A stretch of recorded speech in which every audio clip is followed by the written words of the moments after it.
Brahmanath. Om.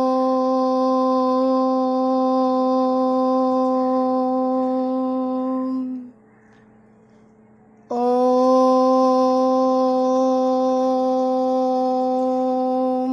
Shanti, Shanti, Shanti. Swastha. Hello, my dear students. Let's discuss the concluding part of Unit 2 of After 20 Years by O. Henry. Before we learn what's there in the concluding part of Unit 2, let's just quickly memorize the beginning part of this unit. So, in my last class I did tell you that the waiting man or stranger did tell the policeman that same night they had dined together or they had their dinner together in the Brady's restaurant, and according to him, Jimmy Wales, his friend for whom he was waiting, was one of the best friend and the best boy in this world for him. Both were born and brought up in New York, and they decided to move in their own roads, own paths to make their fortune, and so the waiting man did move to the west, and Jimmy Wales, being a hummingbird, was left off in New York. Further, he did say that his friend was one of the finest friends who was very sincere, very true, and if he was alive, according to the appointment that they had made, that 20 years after, wherever they would be in this world, whatever the circumstance or the situation would be, and whatever career they would have possessed, they would surely come and meet each other on the same day and time as they decided and went in their own ways 20 years back. And he said that he, according to the appointment, had come 1,000 miles to meet his friend and was sure that Jimmy would also come to meet wherever he would be, and if he was alive, would surely turn up. He would come to meet his friend. He would arrive to meet his friend as per the appointment. So now, let's go to the remaining part of the unit.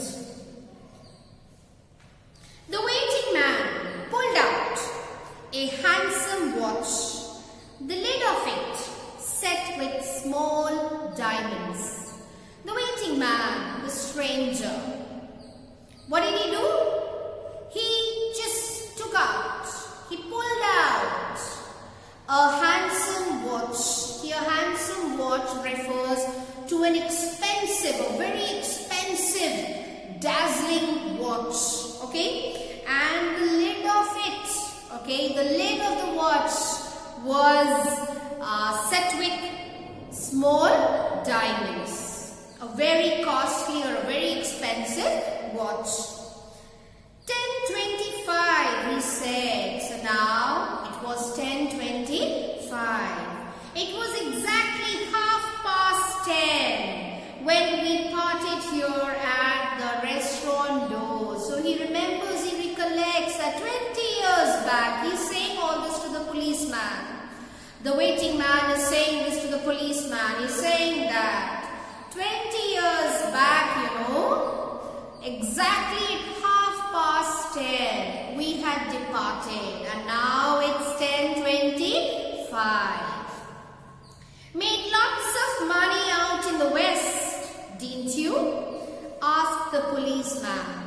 So seeing him pulling out or taking out a handsome, a very expensive watch, the lid of the watch is set with small diamonds. Seeing that, the policeman very slowly did ask him a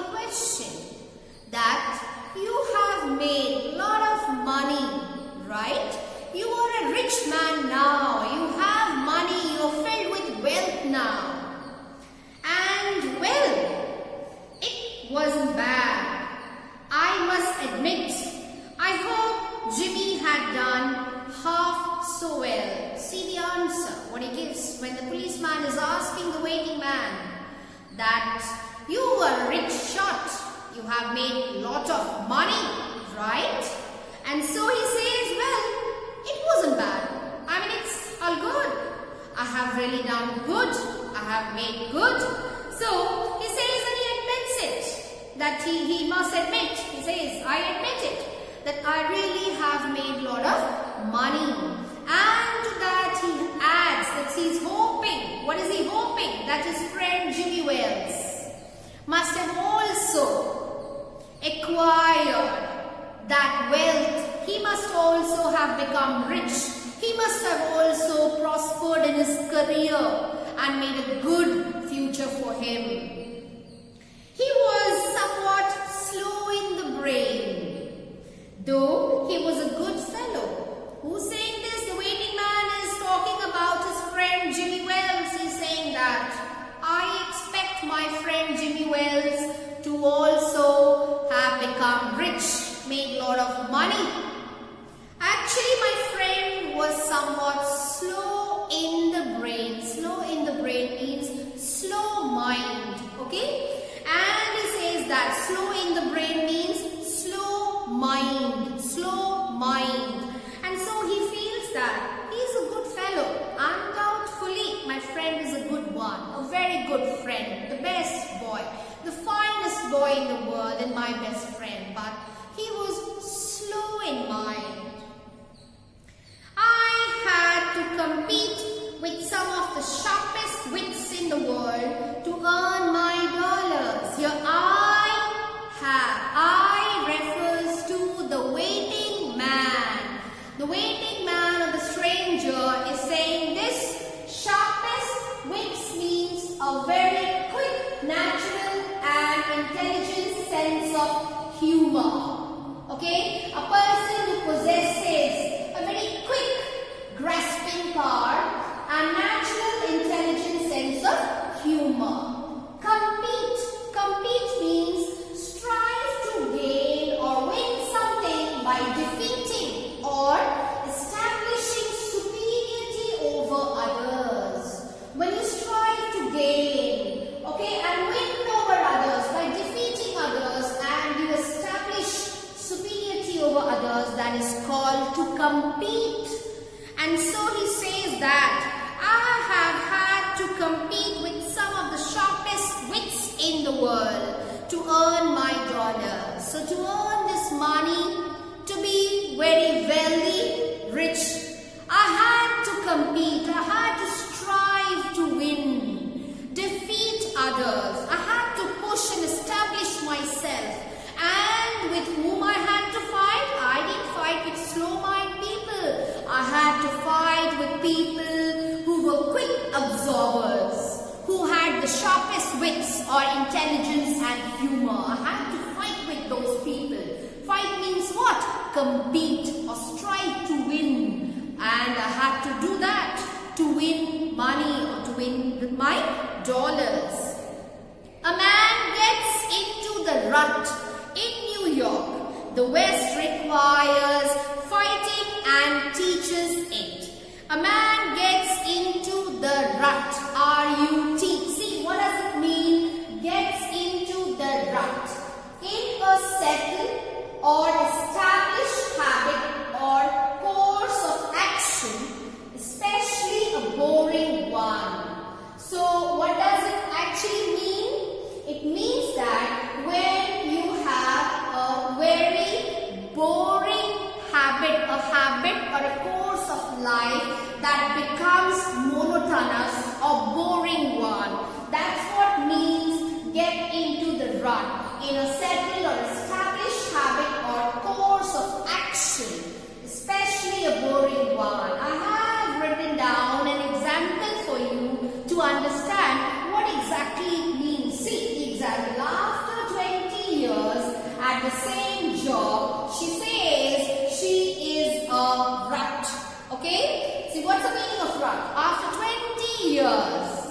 same job. She says that she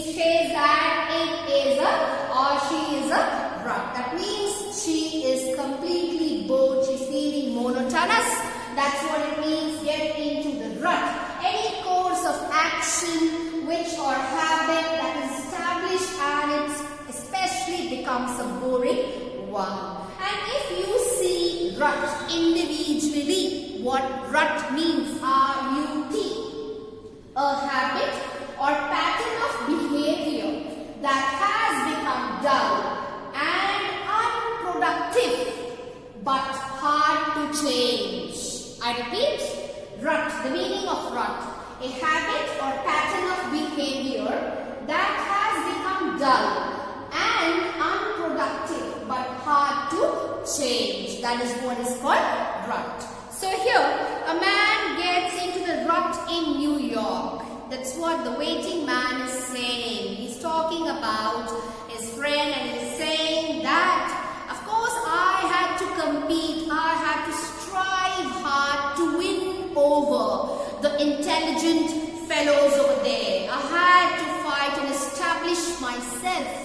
But here in New York, life is just a boring one. You become unproductive and you lead the same monotonous, boring life, which you will not be able to change or have a different course of action, rather the same all the time. That's what he means here. That a man gets into the rut in New York. The West requires fighting and teaches you. Fighting doesn't mean to have a physical violence, okay, with somebody. Fighting here means to have a competition, to compete, to establish yourself among the intelligent ones, among the quick absorbers.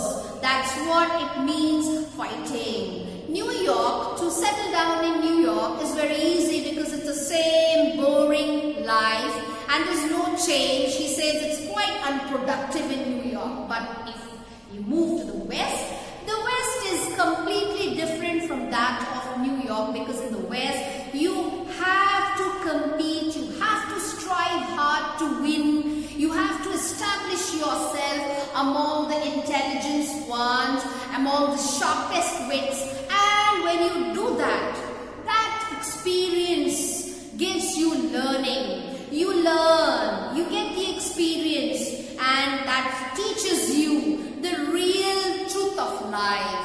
When you face challenges in life, life teaches you ups and downs of life. That's what he's saying to the policeman. Who's saying? The waiting man is saying to the policeman. And the policeman took a step or two. Took a step means to perform an action. Now the policeman shows some action. Maybe he wants to move or he wants to go ahead with his patrolling duty because he had enough discussion and talk with the waiting man or the stranger. So he performs an action. That is what means took a step. Means to perform an action. I hope your friend comes around all right. He said, are you going to wait for some time in case he doesn't turn up? Turn up means arrive, turns up means arrives at the appointed time, he asked. So finally when he made an action, a moving action to move ahead, the policeman, he before going tried to ask and find out from the stranger or the waiting man that, what did he ask? Okay, I hope your friend comes at the right time and you people have good time together, meet. And so he says, suppose you're waiting for him and in case he doesn't arrive, Jimmy Wells doesn't come, and then what would you do? The appointed time, he asked to the stranger that if he doesn't come, Jimmy Wells doesn't come at the appointed time or doesn't arrive at the appointed time, what would be your course of action after that? Who's asking? The policeman is asking this to the stranger or the waiting man. I will give him half an hour. So he says, of course, and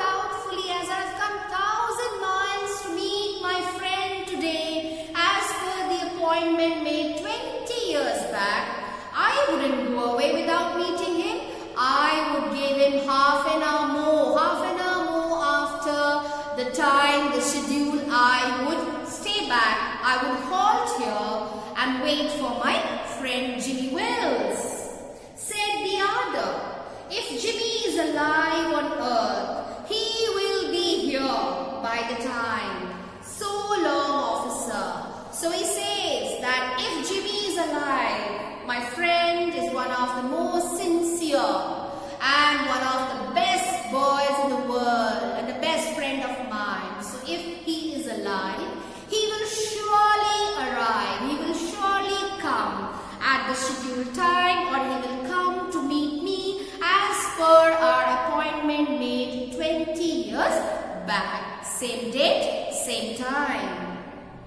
Good night, sir, said the policeman. So now the policeman wasn't there to chat, talk and enjoy stories or discussion with people on the road or in the locality. He was doing his patrolling duty when he came across a stranger, seeing the outlines of the stranger near the doorway of a darkened hardware store, and he started with a discussion. They had a conversation where the stranger told him the details of why he was waiting there, what made him stand there for such a long period of time. And then the policeman who was on his beat means doing his patrolling duty, now did say, good night, sir, said the policeman, passing on along his beat, examining doors as he went. So now the policeman, he performed an action. He did say, good night, sir, to the waiting man, and habitual routine duty as he did his patrolling duty, he started doing the same. He started examining the doors in an interesting, playful way with his small stick. He continued and he moved forward. So with this, we have ended up Unit 2 completely. And before we stop, let's discuss one question here. What information about the friends do you gather from their conversation? Basically, the question that I said, what was the appointment made between the two friends 20 years before, and what information about the friends do you gather from their conversation? Some more or less comes the same. So what information do we gather about the friends from the conversation? The conversation between the waiting man and the policeman. That the waiting man, the stranger and Jimmy Wells were the best of friends, and the stranger did address Jimmy as one of the best boy of the world. They were born and brought up in New York, or they were born and raised together in New York. The stranger was 18 years and Jimmy Wells was 20 years old when they departed. Okay, he was 18 years, 20 years back. Okay, so now you can calculate 18 plus 20. What's the age of the waiting man? And Jimmy Wells was 20 years back. So 20 plus 20. What's the age of Jimmy Wells now when they are waiting to meet each other? The waiting man is waiting to meet his friend. Now you can calculate that. And he says that, and Jimmy did as a homing bird stay back in New York to make his own fate, whereas the stranger did move to the west to taste and make his fortune. And Jimmy Wells, he loved to stay in his own place because he felt that New York was the best place on earth, and the man who went to the west, the stranger, made a lot of money. He had become a rich shot, and he was expecting the same from his friend, whom he addressed to be slow mind or slow in the brain. Okay, or you can have some additional words and you have to sum it up within 70 words. So with this we have ended up Unit 2. We will be discussing Unit